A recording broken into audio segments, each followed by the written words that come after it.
로마서 9장 30절에서 33절 말씀, 신약 253페이지에 있습니다. 우리 한 절씩 교독하겠습니다. 그런지 우리가 무슨 말을 하리요? 의를 따르지 아니한 이방인들이 의를 얻었으니 곧 믿음에서 난 의요.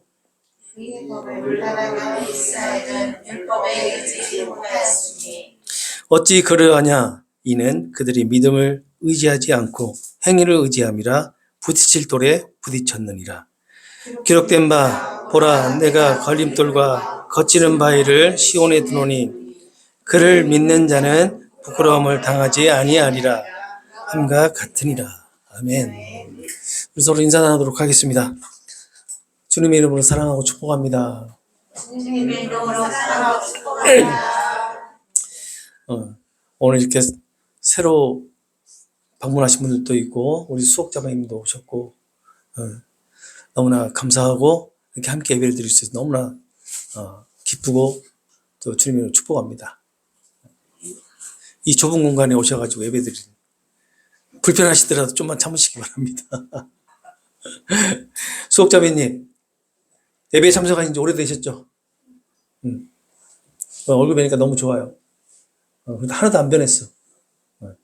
우리가 마흔이 넘었죠? 41살? 2살?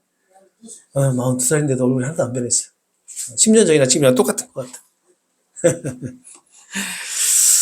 자, 우리가 지금 로마서를 통해서 9장부터 11장까지 유대인들에 대한 구원 문제에 대해서 지금 말씀을 나누고 있어요.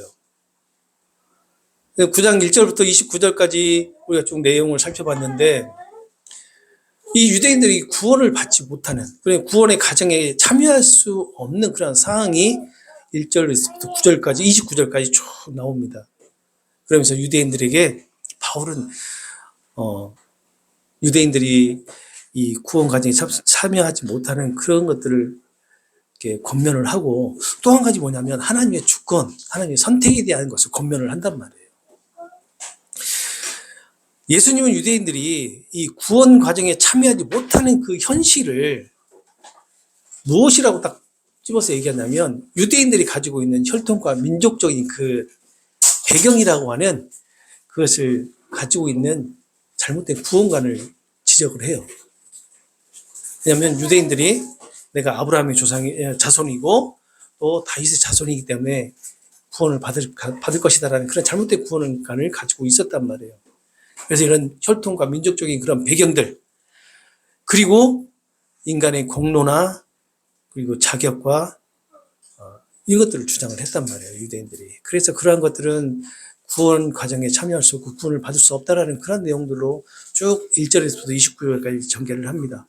그리고 구원을 받을 수 있고 하나님의 은혜를 받을 수 있는 것은 하나님의 주권적인 선택과 그리고 하나님의 그 결정에 달려있다라는 것을 29절까지 얘기를 해요. 그리고 하나님의 선택에 의한 그 결정은 전적인 하나님의 뜻과 하나님의 섭리 가운데 이루어지는 일이다라고 얘기를 한단 말이에요. 그러니까 인간의 그 어떠한 공로나 어떠한 열심도 전혀 그 하나님의 결정하는 데 도움이 되지 않는다라는 것을 지난 시간까지 우리가 공부했던 내용에서 우리가 살펴볼 수가 있었어요. 그러면서 구약의 말씀들을 이렇게 인용해가지고 구약에 계시되었던 그 하나님의 그 계획이 무엇인지를 말을 하죠. 그 계획이 뭐냐면 이스라엘 자손이 바다의 모래알같이 수가 많아진다 할지라도 그 가운데 남은 자만이 구원을 얻게 된다라는 그런 말씀을 하게 되고 강조를 하게 됩니다. 이것을 통해서 우리가 알 수 있죠. 이스라엘 자손이라고 하는 언약 백성, 그 언약 백성이 민족적인 후손, 혈통적인 후손이 아니고 영적인 이스라엘 후손을 의미한다는 것을 우리가 알 수 있잖아요. 그래서 이방인들이 하나님의 언약 백성이 될 수 있었다라는 것을 지난 시간까지 통해서 우리가 알 수 있었던 겁니다. 이렇게 9장 1절에서 29절까지 말씀을 쭉 마무리를 하고, 그리고 오늘부터 이어지는 이 말씀에는 9장 30절에서 10장 21절까지의 말씀은 하나님의 구원 과정에 참여하지 못하는 그 이유에 대해서 설명을 합니다. 그러니까 9장 1절부터 29절까지는 그 참여를 하나님의 구원 과정에 참여하지 못하는 그런 상황들을 설명을 했고요. 그리고 오늘부터 우리가 살펴볼 말씀은 그 과정에 참여하지 못하는 이유를 구체적으로 설명을 하는데, 대표적인 이유가 하나가 뭐냐면 예수님을 믿지 않는 불신앙이에요. 예수님을 믿지 않는 그런 불신앙으로 해서 유대인들이 구원을 받지 못한다라고 얘기를 합니다. 제가 지금 유대인이라고 말씀을 드리지만 유대인 전체를 얘기하는 것이 아니라 그 안에 있는 유대주의자들 그리고 유대교인들을 얘기하는 겁니다. 자, 오늘 본문을 한번 살펴보겠습니다. 30절을 보시게 되면 이렇게 말씀을 하죠. 그런즉 우리가 무슨 말을 하리요? 의를 따르지 아니한 이방인들이 의를 얻었으니 곧 믿음에서 났느니라. 여기서 우리가 무슨 말을 할 수 있겠느냐라는 이 말은 1절부터 29절까지의 그 주장했던 내용들, 그리고 강조했던 것에 대한 반문이 아니고 바울이 강조했던 하나님의 주권적인 섭리 그리고 선택을 자 이제는 우리가 받아들여야 되지 않겠냐라고 하는 그런 역설적인 표현이에요. 이제는 우리가 받아들여야 된다. 인정을 해야 된다라고 하는 그런 표현인 거예요. 여기에서 하나님의 주권적인 선택에 대한 섭리와 뜻이 무엇에 초점을 두고 있는지 우리가 살펴봐야 됩니다. 하나님의 이 섭리와 뜻이 과연 진노에 초점이 두었을까? 아니면 심판에 초점을 두었을까? 아닌 것 같아요. 그럼 무엇에 초점을 두었을까? 이것은 자격 없는 죄인들을 오래 참으시고 또 영광의 구원 과정으로 인도하시려고 하는 것이 아닐까? 거기에 초점을 두지 않았을까라는 생각을 해봅니다. 그래서 하나님의 주권적인 선택은 불공정하다라고 말할 수 없다라는 거예요. 하나님의 선택이 불평할 수 없다라는 겁니다. 그런데 하나님의 주권적인 선택이 언제나 긍정적인 결과로 연결되었던 것은 아니었던 것 같아요. 선민 유대인과 이방인 가운데 하나님의 선택과 일하심의 결과가 각각 다르게 나타나기 때문에 그렇습니다. 하나님의 선택과 일하심의 긍정적인 결과로 나타난 것이 이방인들이었죠. 이방인들에게서 그렇게 긍정적인 결과가 나타났잖아요. 왜냐하면 30절을 보게 되면 이렇게 말씀하잖아요. 의를 추구하지 않았던 이방인들이 의를 얻게 되었는데 그 의는 어떤 의라고요? 믿음에 근거한 의라는 거예요.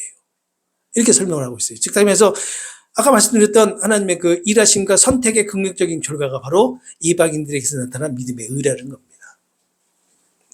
이방인들이 예수님을 믿는 믿음으로 의롭다라고 인정을 받았다라는 거예요.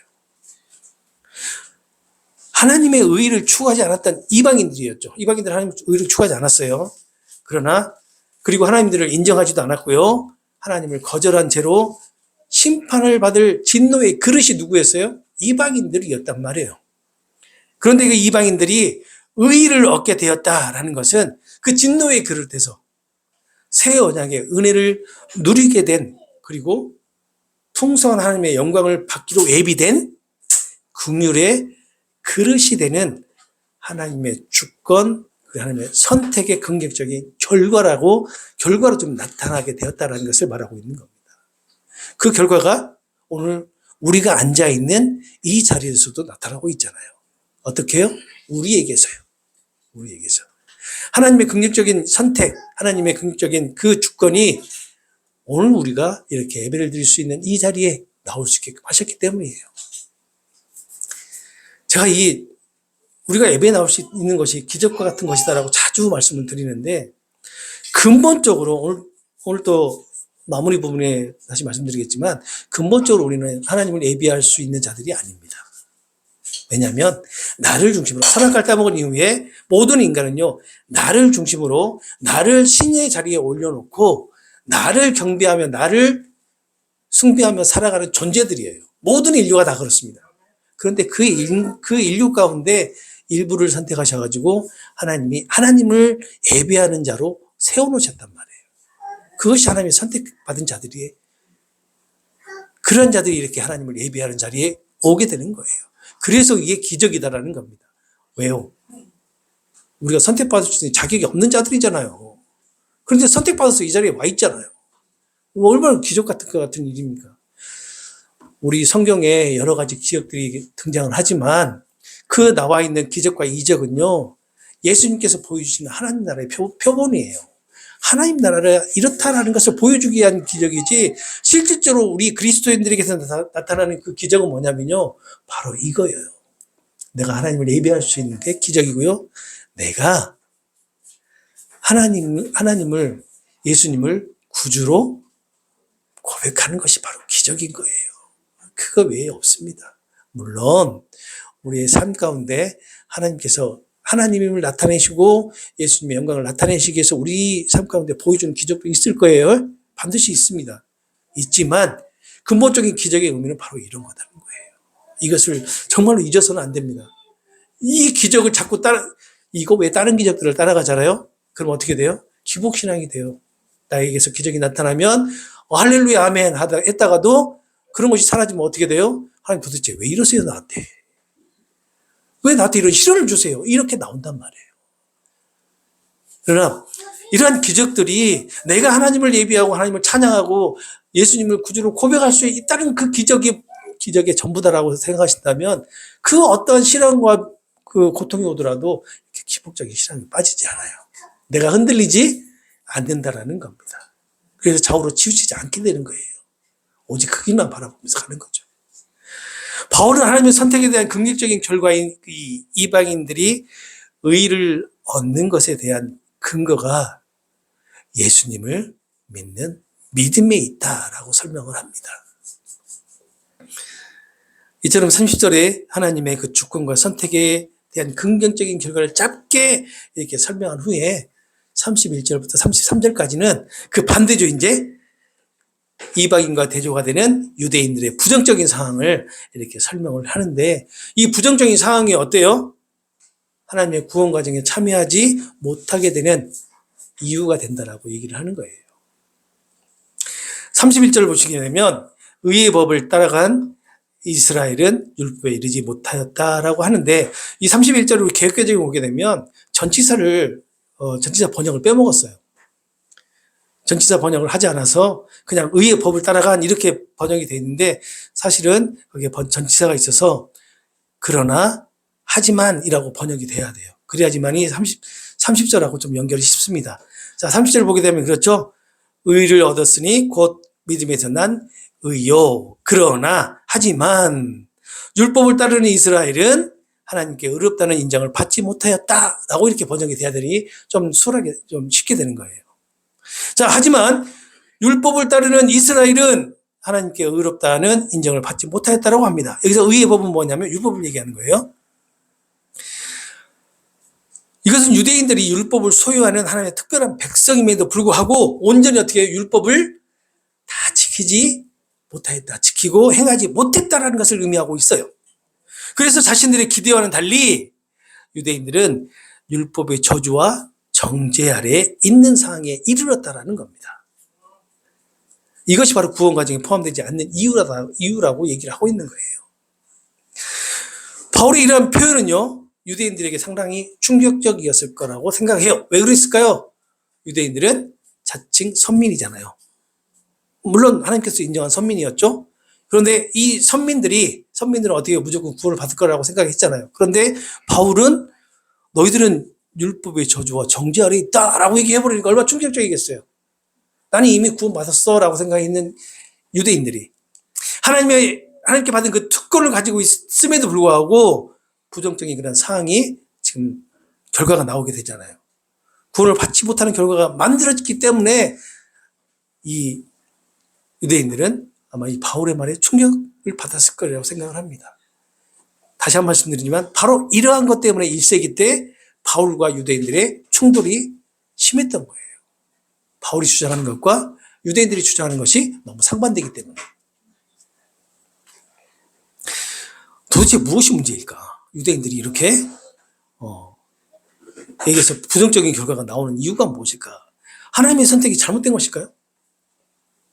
하나님이 유대인들을 선택한 것이 잘못된 것일까? 그건 아닌 것 같아요. 그죠? 유대인들의 부정적인 사항은 율법을 지킴으로, 할례를 행함으로 언약 백성이 되는 의롭다함을 얻을 수 있다라고 하는 잘못된 하나님의 의를 어떻게 했어요? 추구하는 데 있단 말이에요. 유대인들이 예수 그리스도를 믿는 믿음 안에서 내가 의롭다함을 받는다라는 것을 인정했던 게 아니라 율법과 할례를 주장했단 말이에요. 이것을 행함으로 나는 의롭다함을 받을 수 있다라는 그런 잘못된 하나님의 의를 구했기 때문이란 말이에요. 유대인들은 누구보다도 열심히 하나님의 그 의를 추구했어요. 사실은 바울도 그랬잖아요. 율법을 그릇된 방법으로 해석했기 때문에 이런 현상이 나타났던 거예요. 그래서 하나님의 의와는 정말 동떨어진 개인의 공로와 업적을 자랑하는 육신의 법으로 그 율법을 전락시켜버렸기 때문에 이런 현상이 나타난 겁니다. 그런데 있잖아요. 지금 우리 주변에서도 이런 일들이 많이 일어나고 있어요. 그렇게 예수님을 믿는 믿음으로 구원을 받는다라고 얘기를 하면서도 어떻게 해요? 지금 유대인들이 얘기하고 있었던, 유대교에서 얘기하고 있었던 그 율법과 할례라고 하는 행위를 자꾸 강요하고 있기 때문이에요. 무엇인가를 해야 된다. 야고보서의 말씀들을 빌어서 행위가 없는 믿음은 믿음이 아니다라고 얘기를 하잖아요. 그런데 그 행위를, 야고보서에 말하는 행위를 좀 더 깊게 들여다보면 그게 은혜의 행위예요.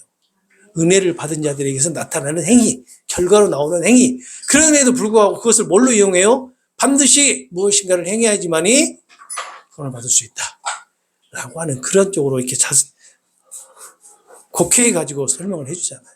그런 데서 나오는 문제점들 때문에 지금도 우리 성도들 사이에서 어떻게 해요? 행함으로 믿음을 구원을 얻을 수 있다는 그런 말들이 나오는 거예요.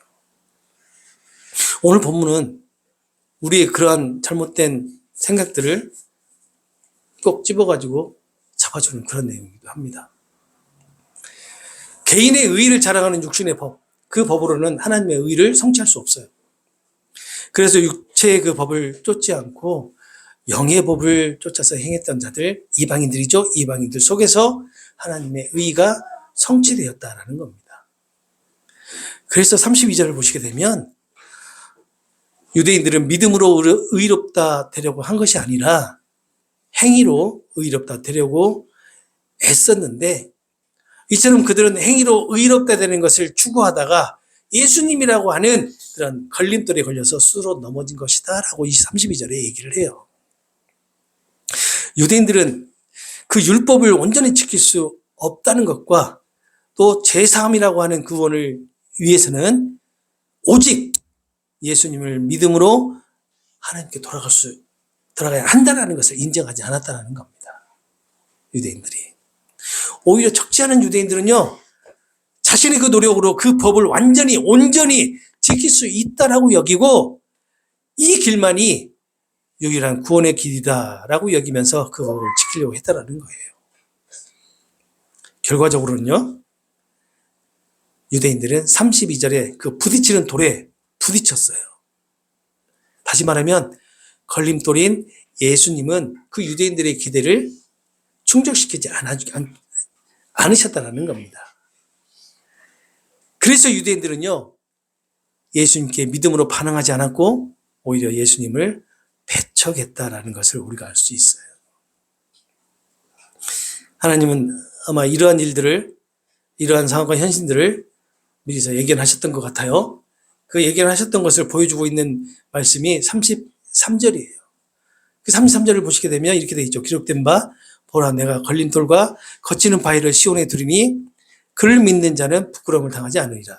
이 말씀이 이사야서 8장 14절과 28장 16절 두 구절을 인용해서 문장을 재구성한 겁니다. 이 두 구절을 요약해가지고 재구성한 거예요. 한번 봐볼까요? 이사야서 8장 14절. 자, 보시게 되면 그가 성소가 되시리니 그러나 이스라엘의 두 집에는 걸림돌과 걸려 넘어지는 반석이 되실 것이며 예루살렘 주민에게는 함정과 올무가 될 것이다. 이 말씀이 뭐냐면요, 이스라엘이 불순종으로 인해서 걸림돌이 되는 것을 의미하고 있는 거예요. 자, 그 다음에 28장 16절 한번 봐볼까요? 28장 16절 위에 있을 겁니다. 없나요? 28장 16절 보면 그러므로 주의 여호와께서 이같이 이르시되 보라 내가 한 돌을 시온에 둬서 기초를 삼았노니 곧 시험한 돌이요 귀하고 견고한 기초돌이라 그것을 믿는 이는 다급하게 되지 않으리라. 이게 뭐냐면요. 하나님께 시온산에 놓으신 이 모퉁이 이 돌이 구원을 지금 상징하고 있는 겁니다. 그러니까 구원과 심판이라고 하는 그 두 문장을 하나의 문장으로 재구성한 것이 바로 33절 말씀이에요. 그리스도를 믿는 믿음으로 얻는 의의를 인정하는 사람에게는 구원을 상징하는 모퉁이 돌이 되겠지만 율법을 통해서 의로움을 추구하는 유대인들은 그것이 뭐예요? 걸림돌이 된다는 거예요. 걸림돌이. 그 걸림돌이 누구예요? 예수님이에요. 예수님. 네. 우리가 33절에 재구성된 그 구약의 구절의 말씀들에서 돌이라고 하는 그런 단어가 나오는데 이 돌은 메시아이신 예수님을 가리키는 거예요. 그리고 이 돌은요, 다니엘서 2장 34절에 뭘로 표현이 되냐면 손대지 아니한 돌이라고 하는 세상의 심판자이신 그리스도를 상징하기도 합니다. 하나님이 시온에 두신 돌, 이 돌은 멸망과 저주를 선포하는 돌이 아니라 구원과 영광을 선포하는 피난처였으나 유대인들은 이 돌을 걸림돌로 취급을 하죠. 그리고 스스로 저주와 멸망 가운데 처하게 되는데, 그래서 유대인들이 하나님의 구원 과정에 참여하지 못하는 이유이기도 하다라고 얘기를 하고 있는 거예요. 스스로 예수님을 배척하고 예수님을 걸림돌이라고 여겼기 때문이라고 하는 거죠. 유대인들은 율법을 지키고 할 일을 행하는 것, 그리고 예수님, 이 두 양자택일의 선택에서 무엇을 선택했냐면 행위를 선택을 해요. 예수님을 십자가에 못 박게 해버리죠. 그래서 행위를 선택하고 걸림돌이었던 예수님을 십자가에 못 박게 하고 그 예수님을 어떻게 걸림돌을 본인들 앞에서 치워버린단 말이에요. 그렇지만 예수님의 십자가는 어떻게 돼요? 오히려 그 유대인들을 구원할 수 있는 유일한 길이 되고 소망이 된단 말이에요. 되셨단 말이에요. 그렇게. 유대인들은 예수님을 배척하고 예수님 십자가에 못 박았지만 예수님은 오히려 그 유대인들이 구원을 받을 수 있는 유일한 길이 되어버리셨어요. 길이 되셨고 생명이 되셨고요. 여기서 바울이 강조하고 주장하는 것의 결론이 더욱 선명하게 나타납니다. 바울은 이방인이나 유대인이나 누구를 막론하고 십자가를 의지하며 그리스도 안에서 의의를 찾으려고 하는 자는 부끄러움을 당하지 않는다는 거예요. 그러한 결론이 여기서 바울은 내리게 되는 겁니다. 사실 이 결론은요, 예수님께서 바울을 통해서 내리시는 결론이라고 할 수가 있는 거예요. 물론 이렇게 십자가를 의지하고 또 그리스도 안에서 의를 찾으려고 하는 자들은 하나님께서 허락된 자들만 그렇게 하십니다. 그리고 성령께서 인도함을 받는 그러한 자들만 이렇게 십자가를 의지하고 이렇게 그리스도 안에서 하나님의 의를 찾으려고 하지, 그 외의 사람들은 절대 십자가를 의지하지 않고 하나님의 의를 찾으려고 하지 않아요. 이게 세상 사람과 그리스도인이라고 하는 이렇게 두 부류로만 나눠진 것이 아니라 우리 그리스도인 안에서도 역시 마찬가지 십자가를 의지하고 그리스도 하나님의 의를 찾는 사람이 있는가 하면 그렇지 않는 자들도 있다는 사실을 우리는 꼭 기억해야 됩니다. 모든 그리스도인들, 우리가 알고 있는 모든 그리스도인들이 다 이렇게 하나님의 의를 찾는 자들이 아니다라는 사실을 우리는 꼭 염두에 둬야 돼요.